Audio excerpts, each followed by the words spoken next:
Welcome to +1 exam package part 26, rotational kinetics.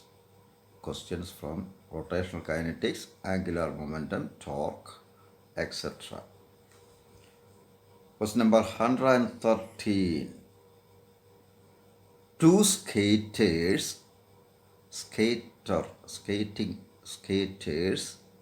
each of mass 70 kilogram, 70, skate at speed 4 meter per second in opposite directions along parallel lines 1.5 meter apart. As they are to pass one another, they join hands and go into circular paths about their common center of mass. What is their total angular momentum?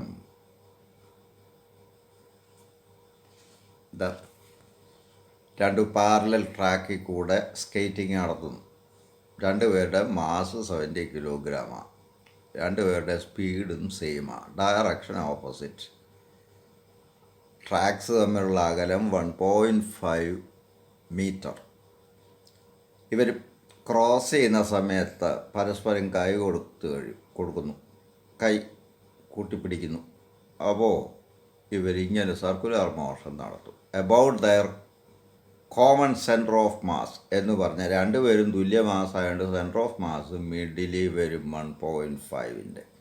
അപ്പോൾ ചുരുക്കത്തിൽ radius 1.5 ഹാഫായിട്ട് വരും. അത്രയും radius ഉള്ള സർക്കിളിലായിരിക്കും അവർ കറങ്ങുക.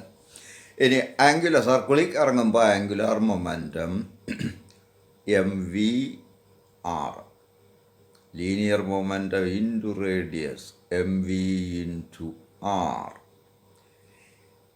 That is ഇവിടെ ഇപ്പോൾ m എന്ന് പറയുമ്പോൾ 2 പേരുണ്ട്. അപ്പോൾ 2 × 70. രണ്ടുപേരും കറങ്ങുന്ന ഒരു ഡയറക്ഷനില്ല, ഓപ്പോസിറ്റ് ഡയറക്ഷനിൽ ലീനിയർ വെലോസിറ്റി വരുന്നെങ്കിലും റൊട്ടേറ്റ് ചെയ്യുമ്പോൾ ഒരു സെയിം ഡയറക്ഷനിലല്ല റൊട്ടേറ്റ് ചെയ്തുള്ളൂ, ഇങ്ങനെ.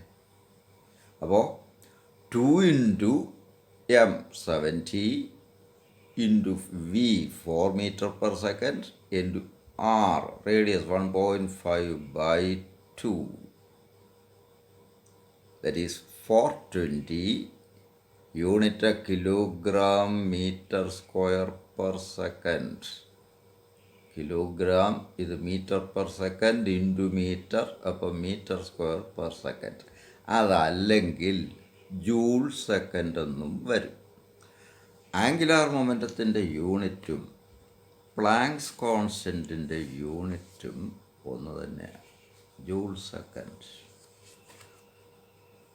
അതത്രേ ഉള്ളൂ. 420 കിലോഗ്രാം അല്ല joule second. Question number 114. A thin road AB of mass m and length L is hinged at A. Rotate ചെയ്യാൻ ഫ്രീ ആയിട്ട് ഹിഞ്ച് ചെയ്തിരിക്കുന്നു, hinges പിടിപ്പിച്ചിരിക്കുന്നു. The rod is kept horizontal by a massless string tied to the end B. What is the angular acceleration produced at the instant the string is cut?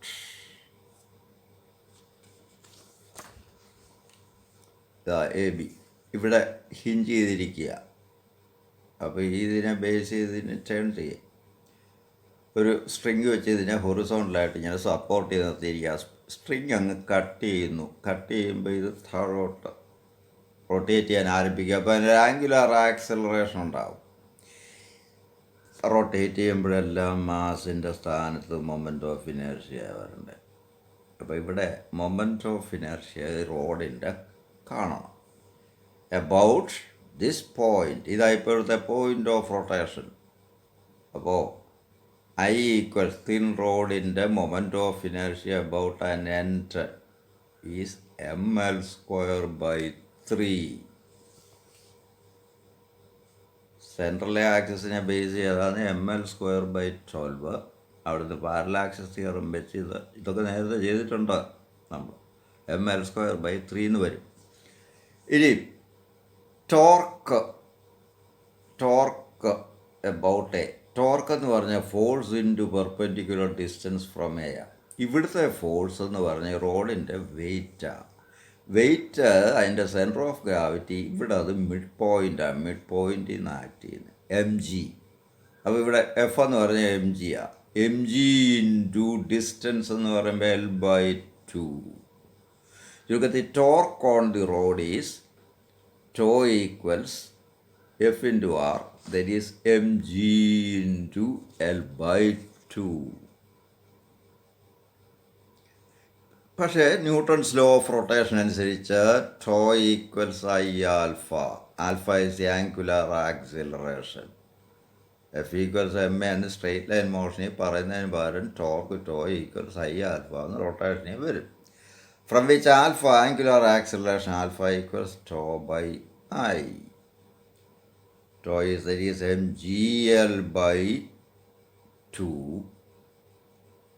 into by I. I is ml²/3. അപ്പോൾ divide ചെയ്യുമ്പോൾ തിരിച്ചിട്ട് multiply ചെയ്താൽ മതി. അപ്പോൾ into 3/ml². Final answer is 3g/2l. That is the answer.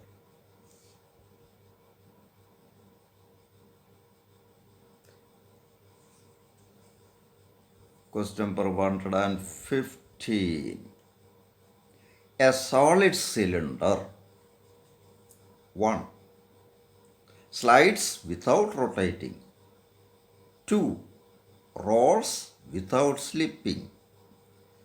Velocity of the center of mass is the same in the two situations. Find the ratio of kinetic energy. അതാണ് ചോദ്യം. ആദ്യം rotate ചെയ്യാതെ നിരങ്ങി നീങ്ങുന്നു. രണ്ടാമത്തെ കേസിൽ നിരങ്ങാതെ റൊട്ടേഷൻ മാത്രം ഉള്ളൂ. റൊട്ടേറ്റ് ചെയ്ത് ഉരുണ്ട് നീങ്ങുന്നു, റോൾ ചെയ്ത് നീങ്ങുന്നു. എങ്കിൽ രണ്ട് സിറ്റുവേഷൻ തമ്മിലുള്ള കൈനറ്റിക് എനർജിയുടെ റേഷ്യോ എടുക്കാനാണ് ചോദിച്ചിരിക്കുന്നത്. ഇപ്പോൾ സ്ലൈഡ് ചെയ്യുമ്പോൾ kinetic energy translational kinetic energy ഉള്ളൂ, റൊട്ടേഷനൊന്നും ഇല്ലല്ലോ. ഹാഫ്. അപ്പോൾ E1 ഈക്വൽസ് ½ mv². സ്ലൈഡ് ചെയ്യുമ്പോൾ, റൊട്ടേറ്റ് ചെയ്യുമ്പോൾ, റോൾ ചെയ്യുമ്പോൾ ഇത് കറങ്ങുന്നുമുണ്ട് മുന്നോട്ട് പോകുന്നുമുണ്ട്. അപ്പോൾ രണ്ട് കൈനറ്റിക് എനർജി ഉണ്ട്. ട്രാൻസ്ലേഷണൽ കൈനറ്റിക് എനർജി മുന്നോട്ട് പോകുന്നത് കൊണ്ടുണ്ട്. അതിൻ്റെ സെൻറ്റർ ഓഫ് മാസ് മുന്നോട്ട് പോയിക്കൊണ്ടിരിക്കുകയല്ലേ. അപ്പോൾ ½ mv² ഉണ്ട്. ഇതുകൂടാതെ റൊട്ടേറ്റ് ചെയ്താണ് പോകുന്നത്. അപ്പോൾ അവിടെ റൊട്ടേഷണൽ കൈനറ്റിക് എനർജി ഉണ്ട്. That is ½ Iω². അപ്പോൾ റോൾ ചെയ്യുമ്പോൾ ഉള്ള total energy ½ mv² plus ½ Iω².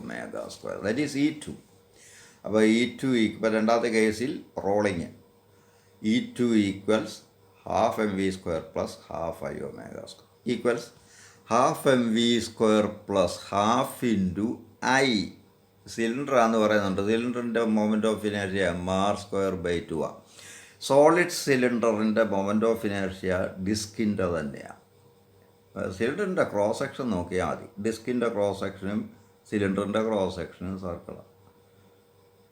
Circular disk സൈഡിൽ എൻഡിൽ നോക്കിയാൽ അപ്പോൾ സർക്കുലർ ഡിസ്കിൻ്റെ മൊമെൻ്റ് ഓഫ് ഇനേർഷ്യ തന്നെയാണ് സോളിഡ് സിലിണ്ടറിൻ്റെ. ഹോളോ സിലിണ്ടർ ആണെങ്കിൽ റിങ്ങിൻ്റെ നോക്കിയാൽ മതി. റിങ്ങിൻ്റെ മൊമെൻ്റ് ഓഫ് ഇനേർഷ്യ തന്നെ അവിടെ. കാരണം ഹോളോ സിലിണ്ടറിൻ്റെ ക്രോസ് സെക്ഷൻ റിങ് പോലെ.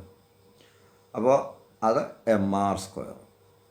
അപ്പോൾ ഹോളോ സിലിണ്ടറിൻ്റെ മൊമെൻ്റ് ഓഫ് ഇനേർഷ്യ mr², റിങ്ങിൻ്റെ മൊമെൻ്റ് ഓഫ് ഇനേർഷ്യ തന്നെ. ഡിസ്കിൻ്റെ സോളിഡ് സിലിണ്ടറിൻ്റെ ആകുമ്പോൾ ഡിസ്കിൻ്റെ കൊടുക്കണം, ദറ്റ് ഈസ് mr²/2. പിന്നെ ഒമേഗ എന്ന് പറഞ്ഞാൽ v/r, v=r ഒമേഗ എന്നല്ലേ. അപ്പോൾ ω² ഈസ് v²/r². ചുരുക്കത്തിൽ E2 = ½mv² പ്ലസ് v² എങ്കിൽ ക്യാൻസൽ ചെയ്യും, r² ക്യാൻസൽ ചെയ്യും. r² ക്യാൻസൽ ചെയ്യും, v² അവിടെ ഉണ്ട്. അപ്പോൾ ½ mv² പ്ലസ് ഇത് 1/4 mv², ദറ്റ് ഈസ് 3/4 mv² എന്ന് വരും. അപ്പോൾ E1 കിട്ടി ½ mv², E2 3/4 mv². അപ്പോൾ റേഷ്യോ E1/E2 ½mv²/3/4 mv². അപ്പോൾ അത് 2/3 എന്ന് വരും അല്ലേ, 2/3. That's all.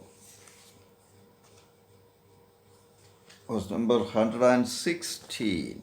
ഇത് മൊമെൻ്റ് ഓഫ് ഇനേർഷ്യയുടെ ചോദ്യമാണ്. പക്ഷേ ഈ ഇടയ്ക്ക് ഇങ്ങനെ കൊടുക്കും ഞാൻ, കാരണം ഈ #ൻ്റെ പ്രശ്നമുള്ളതുകൊണ്ട്. എന്തായാലും പഠിക്കാനുള്ളതല്ലേ. അതുമല്ല, മൊമെൻ്റ് ഓഫ് ഇനേർഷ്യയ്ക്കും ഈ ടോർക്കും എല്ലാം ഉണ്ട്. നിങ്ങൾക്ക് അത്ര അത്യാവശ്യമില്ലെങ്കിലും പക്ഷേ ചില ചോദ്യത്തിന് ആവശ്യമാണ് പറയേണ്ടത്. Explain Y cross section of beams which supports heavy loads is I-shaped. Capital letter I എഴുതുന്നത് I-shaped. അതാണ് അവിടുത്തെ ചോദ്യം. ഈ ബീം എന്ന് പറയുമ്പോൾ ഒരു യൂണിഫോം ബാറ, ഇതിങ്ങനെ ലോഡ് ചെയ്യുമ്പോൾ ഇങ്ങനെ ബെൻഡ് ചെയ്യും.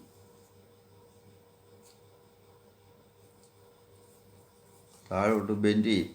ഈ സെൻട്രൽ ലോഡ് ചെയ്യുന്നതുകൊണ്ട് ഇങ്ങനെ ബെൻഡ് ചെയ്യും. ഈ ബെൻഡിങ് എത്രയും കുറഞ്ഞിരിക്കണം. അല്ലെ 10 പ്രാവശ്യം ലോഡ് കയറ്റി ഇറക്കുമ്പോഴത്തേക്ക് വണ്ടിയൊക്കെ പാലത്തിൻ്റെയൊക്കെ ബീം 10 പ്രാവശ്യം 10 വണ്ടി പോയി കഴിയുമ്പോൾ എല്ലാം ഒടിഞ്ഞു കൂടി താഴെ. അപ്പോൾ ഈ ബെൻഡിങ്ങിനെ ഒപ്പോസ് ചെയ്യാനുള്ളൊരു റെസിസ്റ്റീവ് പവർ ഇതിന് വേണം. അതിനൊരു ഫോർമുല ഉണ്ട്. ഇവിടെ ഈ ബെൻഡ് ചെയ്യാത്ത അവസ്ഥയിൽ സ്ട്രെയിറ്റാണ്. ബെൻഡ് ചെയ്ത് കഴിയുമ്പോൾ ഒരു ആർക്ക് പോലെ ആവും. അപ്പോൾ ഈ മിഡ് പോയിൻ്റ് ഒന്ന് താഴും. അപ്പോൾ ഒരു ഡിപ്രഷൻ ഉണ്ടാകും. മിഡ് പോയിൻ്റ് ഒന്ന് ഡിപ്രസ് ആകും. ആ ഡിപ്രഷൻ എത്രയും കുറഞ്ഞിരിക്കണം. അതാണ് നല്ല സ്ട്രെങ്ത് ഉള്ള ബീം എന്ന് പറയുന്നത്. ആ ഡിപ്രഷന് ഒരു ഫോർമുല ഉണ്ട്. അതിതാ, ഇത് 2 സപ്പോർട്ടിൽ ഒരു ബീം താങ്ങി നിർത്തിയിരിക്കുക. അപ്പോൾ ഇവിടെ ലോഡ് W എന്ന് പറയുന്ന ലോഡ് ചെല്ലുമ്പോൾ ഇതൊന്ന് സാഗ് ചെയ്യാന്ന് പറയും. സാഗ് ഇങ്ങനെ നയഞ്ഞ് നിൽക്കും, വളഞ്ഞ് നിൽക്കും, തൂങ്ങി നിൽക്കും. അപ്പോൾ ഇത് ആണ് depression at the loaded part. ഈ ഡിപ്രഷൻ ഡെൽറ്റ അല്ലെ ഡി എന്നോ എന്ത് വേണം കൊടുക്കാം, equals WL² divided by 4 × YBD³. W കൊടുത്ത ലോഡ്, L എന്ന് പറഞ്ഞ് സപ്പോർട്ട് തമ്മിലുള്ള അകലം അല്ലെ ബീമിൻ്റെ ലെങ്ത് എന്ന് പറയാം. 4 നിങ്ങൾ ഇട്ടാലും കുഴപ്പമൊന്നുമില്ല, കൊച്ചു പിള്ളേരല്ലേ.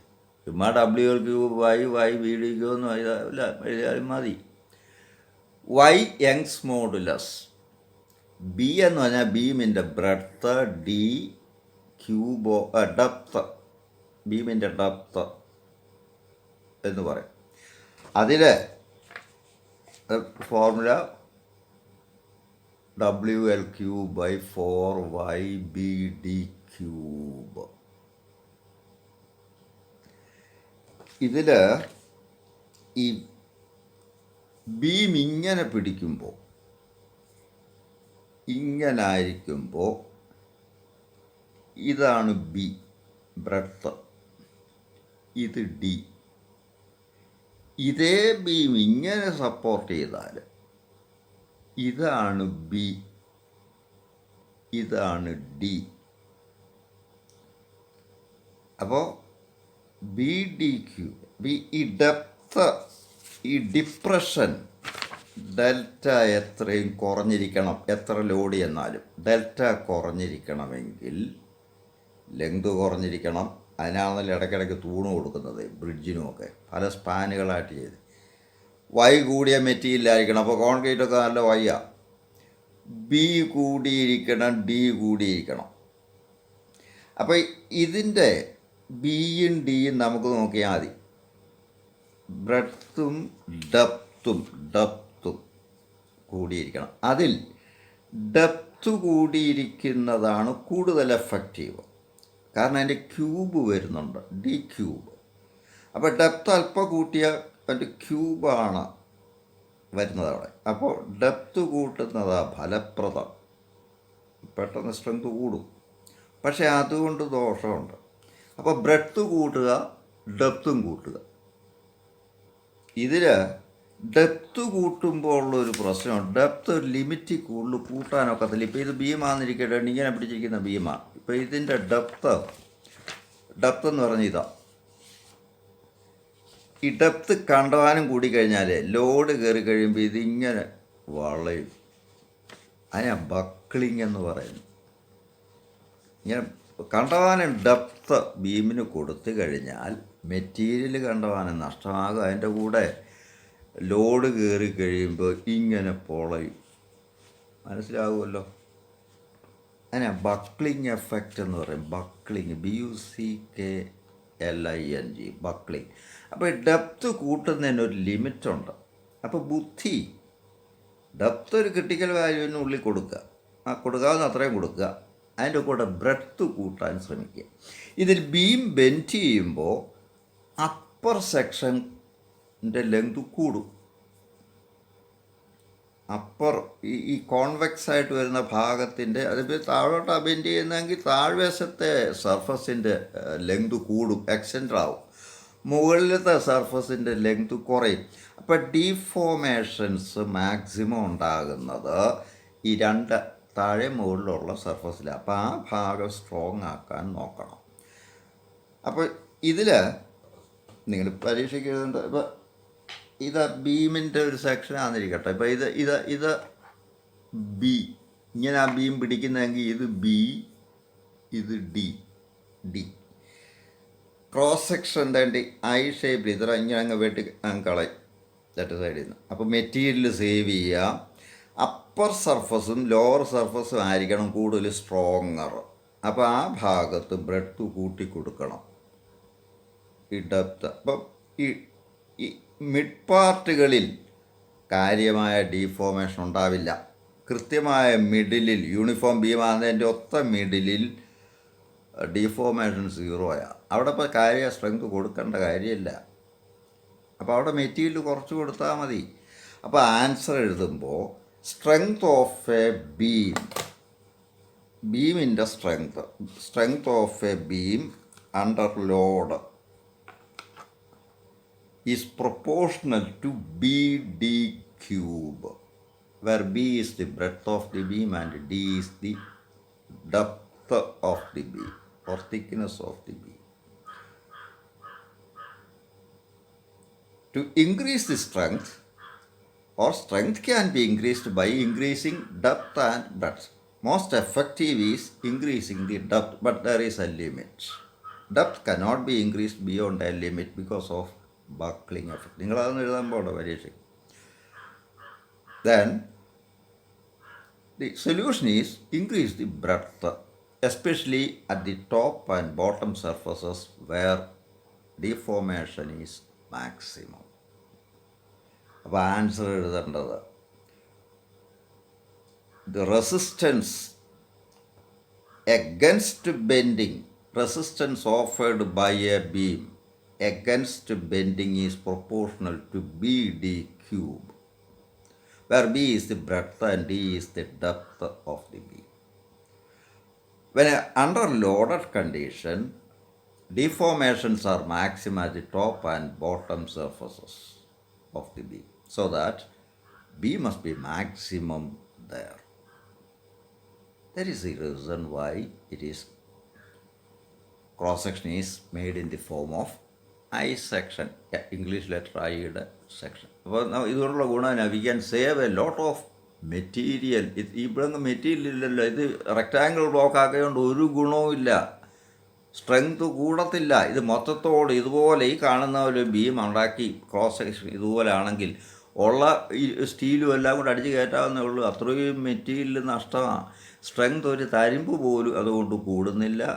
നേരെ മറിച്ച് ഐ സെക്ഷൻ ആകുമ്പോൾ മെറ്റീരിയൽ സേവ് ചെയ്യാം, സ്ട്രെങ്തിന് ഒരു പ്രശ്നമില്ല എന്നാണ്. അപ്പോൾ ഇപ്പോൾ ഇന്ത്യൻ റെയിൽവേ ഒക്കെ എടുത്തു കഴിഞ്ഞാൽ റെയിൽവേ പാളം എത്ര ലക്ഷം കണക്കിന് കിലോമീറ്റർ പാളങ്ങൾ റെയിൽവേ ലൈനുള്ളത്, അതെല്ലാം ഐ സെക്ഷനാണ്. അല്ലാതെ റെക്റ്റാങ്കുലർ സെക്ഷന് വിട്ടിരുന്ന എത്ര ലക്ഷക്കണക്കിന് ടണ്ണ് സ്റ്റീലായിരുന്നു വെറുതെ വേസ്റ്റ് ആവുന്നത്. എന്തുമാത്രം കോസ്റ്റ് ഉണ്ടായേനെ റെയിൽവേക്ക്. അപ്പോൾ ആൻസർ ഞാൻ പറഞ്ഞല്ലോ. അപ്പോൾ അതാണ് ഇതിൻ്റെ answer. We will see in the next postings. Thank you.